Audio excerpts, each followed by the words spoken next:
প্রিয় viewers, welcome back to Homaira's kitchen. আজকে আমি আপনাদের সাথে শেয়ার করব পাকা আম দিয়ে তৈরি করা খুব মজাদার একটা ঠান্ডা ঠান্ডা কাস্টার্ড ডেজার্ট রেসিপি। বাটিতে নিয়েছি একটা ডিমের কুসুম, আর তার মধ্যে দিয়ে দিলাম 3 টেবিল চামচ পরিমাণ চিনি, আর দিয়েছি সিকি চা চামচের মতো লবণ। চিনি আর লবণের মধ্যে ডিমের কুসুমটা একটু ভেঙে মিশিয়ে নিচ্ছি।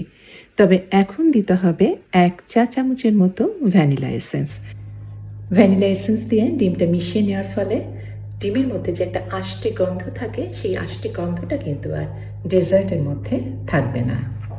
দিয়ে দিলাম 2 টেবিল চামচ পরিমাণ কর্নস্টার্চ। আপনারা কর্নস্টার্চের বদলে ম্যাঙ্গো ফ্লেভার বা অন্য যে কোনো ফ্লেভারের কাস্টার্ড পাউডারও কিন্তু ব্যবহার করতে পারেন একই পরিমাণে। আর এই সমস্ত কিছুই ভালোভাবে মিশিয়ে নিচ্ছি দুধ দিয়ে। আমি ফুল ক্রিম লিকুইড দুধ ব্যবহার করছি। আমি টোটাল দিয়েছি এখানে 1.5 কাপ পরিমাণ দুধ। এই তৈরি করা কাস্টার্ডের মিশ্রণটাই আমি এখন চুলাতে জাল দেব। আমি প্যানে ঢেলে দিয়েছি আর চুলাটা আমি এখন জ্বালিয়ে দিয়েছি। আর চুলার হিটটা থাকবে একদম মিনিমাম লো হিটে। অনবরত নেড়ে নেড়ে আমি এখন এটা জাল দিব। চুলার হিটটা একদমই লো হিটে রাখতে হবে আর অনবরত নাড়তে হবে। নাড়তে নাড়তে আমি দিয়ে দিলাম 1 স্লাইস চেদার চিজ। আপনারা চেদার চিজই যে দিতে হবে এমন কোনো কথা নেই, যে কোনো ধরনের চিজই দিতে পারেন, গ্রেট করেও দিতে পারেন, আবার এরকম স্লাইস চিজও দিতে পারেন।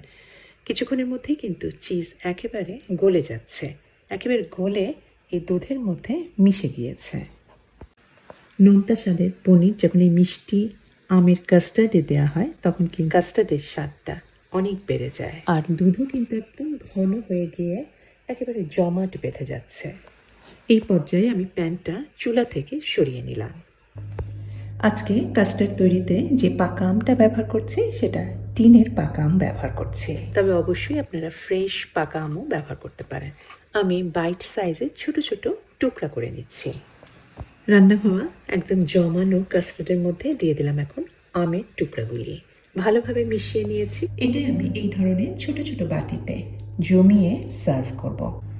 তবে একটা বড় বাটিতেও সার্ভ করতে পারেন, আপনাদের যেরকম ইচ্ছা। আর গার্নিশের জন্য, সাজানোর জন্য উপরে ছড়িয়ে দিলাম কিছু আমের টুকরা। এটাকে নর্মাল ফ্রিজে রেখে দিব ঘন্টাখানেকের মতো। ঘন্টাখানেক পরে ঠান্ডা হয়ে গেলে সার্ভ করুন এই মজাদার হালকা মিষ্টি আম দিয়ে তৈরি খুব সহজ একটা কাস্টার্ড ডেজার্ট রেসিপি। আশা করছি এই গরমের মধ্যে ভালো লাগবে এই ঠান্ডা ডেজার্ট রেসিপিটা। আর রেসিপি যদি পছন্দ হয় অনুরোধ করব অবশ্যই আমার চ্যানেলকে সাবস্ক্রাইব করে আমার চ্যানেলের সাথেই থাকবেন। সবাই ভালো থাকবেন। সবার সুস্বাস্থ্য আর কল্যাণ কামনা করে শেষ করছি। আমি হুমায়রা। আল্লাহ হাফেজ।